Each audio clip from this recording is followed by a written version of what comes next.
According to the Glass Fortress band, summer ends the end of July. Well, hope not, because I've got a barbecue arriving next week. Anyway, whatever the weather, Monday still matters, right here, on Gary's Stuff.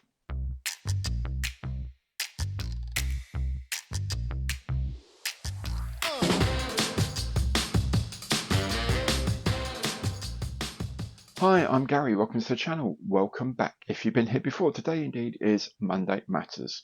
As usual, I'll have a quick look at what's caught my eye in the news of the week. I'll be catching up with what I've been up to on my bench, and I'll be announcing this week's featured kit of the week. All these bits come as chapters, so you can hop backwards and forwards as your heart desires.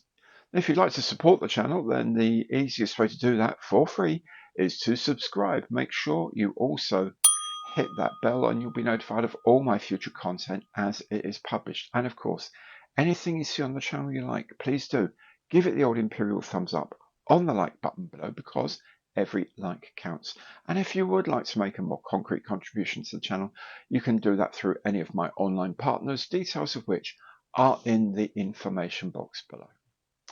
Okay, well, a couple of things before we start. First of all, tomorrow I'm launching the next raffle. In fact, they're going to start doing one of these a month.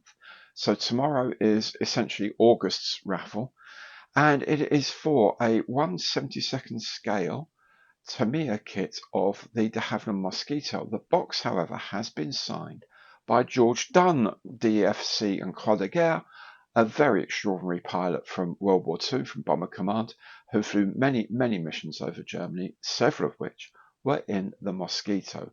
This prize has been very generously donated by Model Works down in New Haven. So Mark and all the team down there, thank you so very much. It's very generous of you. As usual, you'll need to go to a website, answer a simple question, then you can buy tickets for the raffle. I'll put all the information about this in a video tomorrow, that's Tuesday. And the raffle will be open until the end of Sunday, the 18th of August. Okay, so keep an eye out for the video. I will talk about it again in next week's Monday Matters, just to remind you as well. The other thing was to remind you that Thursday is the 1st of August, and therefore is the first Thursday in August, and that means it's live stream time again. So we will be having a live stream as usual from 8 p.m. till 10 p.m. British Summer Time. That's 1900 to 2100 Zulu, if that means anything to you. It'll be the usual mix of chatter and banter, and now I can highlight all your comments. Your words will be shown to the whole world, or at least to the people watching the video. And there will also be a return of Nick's live stream conundrum. Now, Nick is now 3-0, as the Americans say, 3-0 to the viewers guessing Nick's conundrum. And he sent a real beauty to me. He tells me for the next one, I don't know what it is either. So come along to the live stream. There will be a cryptic clue to what the kit is. You need to come back with what the kit is, who makes it, and what the scale is. And the first person Nick sees to give all three answers correctly will win a prize, your very own mystery box from Nick's extensive collection. Okay, so that's Thursday, 8 p.m. till 10 p.m. British Summer Time. That's 1900 to 2100 Zulu. That's all for the moment. Let's crack on then with the news of the week.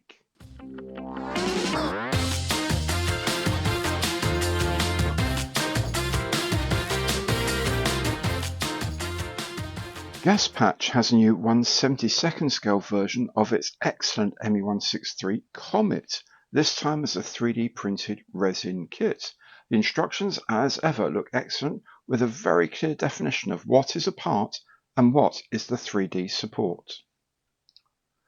KOVOZAVODY PROSTEJOV is releasing a new tooled kit of the Avro 504K trainer in 1/72nd scale, as usual in multiple boxes with schemes from many countries, none of which is the United Kingdom, but I'm sure an RAF boxing will be not far behind. From WOLFPACK Design in 1/72 is this new F5E Tiger II light fighter. There are also plans for an F5N version as well as an F5F two-seater trainer. MIKROMIR has shown some design projects. First is this very odd Blériot 125 in 1/72 scale, a 1930s twin fuselage passenger plane, only one of which was ever built. Quite the addition for the rare plane collector. MIKROMIR has also shown CAD images of their B-21 Raider in 1/144 scale. Looks like it will come with a weapons loadout as well. Also their 1/72 scale Junkers 388 project and a 1/32 scale kit of the Brantley B-2B helicopter. And while they're at it, they showed test shots of the Breda Pensuti triplane in 1/32 scale and the 1/144 scale Sophia Flying Infrared Observatory based on the Boeing 747SP airliner. ICM has some new releases due out on the 20th of August. First is the Focke-Wulf FW189C V6 ground attack aircraft in 1/72 scale. This is based on their own FW189A kit from 2016 with new parts. The original kit was also the base for the Hasegawa releases of the 189, so I'm assuming it must be pretty good. Brand new is this set of a World War II German field kitchen in 1/35 scale, complete with a suspiciously chubby cook. You could have a diorama with the new Studebaker truck in German service, also from ICM, although this is a release based on their 2007 tooling. Also brand new from ICM is this 1/35 scale set showing Field Marshal Montgomery with 2 staff officers and a radio operator. This set will certainly be released again later in the year when Monty's command vehicle is released. So from ICM is this combination box called Before the Assault. It combines the Cossack 2 vehicle, a driver and a gunner, with a set of Special Forces figures and a set of drone operators. And finally there's this new 1/72 scale Leopard 2A6, which excited me until I found it was a re-release of the Raffle kit of 2011. Likewise, I've since discovered that the 1/35th Leopard 2A6, which is currently on its way to me right now, is a rebox of the 2012 Raffle kit with new decals. At least the tank figures are brand new. Among many new releases in 1/72 from military scales is this T-34 Big Wind, a kit made entirely of 3D printed resin. It's a T-34 chassis with 2 Tumansky turbojets on top, essentially 2 MiG-21 engines. These direct water at about 1,000 litres a second towards the base of something like an oil well fire to put it out.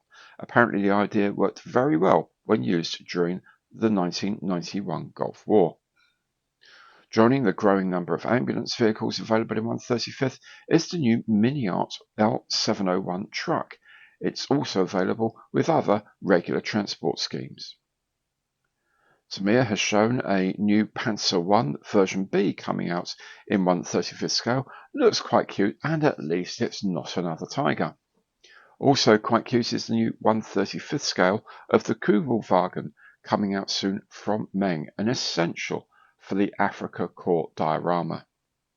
And as if to show their diversity, MENG has also released a new version of its Spice Harvester from the Dune franchise. As you can see, it's twice the size of the previous model that was released just last year.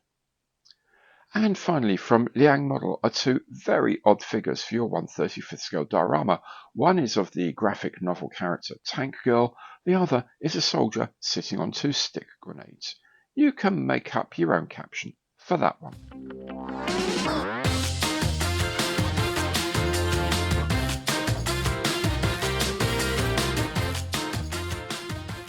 On my bench this week, I've published a box review of the brand new Armour Hobby P39Q Aerocobra in 1/48 scale, a kit that didn't wow me as much as the Hurricane that they released a while back did. But it's still a lovely looking kit for sure. I don't know how well it's going to go together. I'll find that out very, very soon, I know. But I'm looking forward to building it. I liked the P39 in 1/72, while I found it very fiddly at times. this new one looks a lot nicer because the scale's so much bigger. We'll find out soon anyway. I also published a video about Airfix's latest Vintage Classics release, which is the Bristol 192 Belvedere twin rotor helicopter in 1/72 scale. Now, a lot of people have been asking for a Belvedere to be re-released, and here it is. It's a 1959 mould, so has all the problems of a mould from 1959. But, you know, we'll have a crack and see what we can make of it. I'm tempted to do a few things to it, like sand down the very extensive rivets and maybe re-scribe the panel lines on it. But other than that, I'm going to pretty much leave it to it. I might do some work on the interior. I haven't quite decided yet. Anyway, when I do it, I may probably go for a different scheme to either of the two that I supplied. Do something a little bit stranger, maybe a bit more of a sort of a what if this has seen service, say, in the Royal Navy or something like that. I don't know. I'll have a think about it anyway. But you know what? The kit basically looks decent enough. With modern plastic, it should be a little bit more dimensionally stable with less warping. But we'll see how we go as we build it. Okay, I have also still been working on my P38 Lightning in 1/48 from Hobby 2000.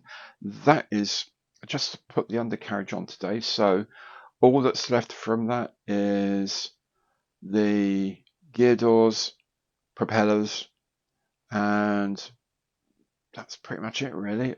A finish coat, and that'll be done. So that'll be done this week. There'll be the build video of that will come up this week. Likewise, the Matchbox Chinook is really close to being finished. I've done the rotors, I've done the body. I just need to put the undercarriage on, a few extra little bits and pieces, put the windows in, job's done. Okay, so hopefully that will be popping up towards the end of the week as well. So there will be those. I have been working on my B26 and P51 projects, but I won't finish the B26 this week, so there won't be another build video of that yet. Along the way, I've been trying out the new AK acrylic pens as well. So when I've been using them for various bits and pieces, I've been filming it for that build, but I've also copied that footage for another video specifically about using the AK acrylic pens. I've also done a few things specifically for that video as well. So that should be mixed later on this week, so that will be fun to see, because I think they're a really good addition to any modeler's armory of paints, if you like. So all of that's very good, and it does leave a little bit of room for this week's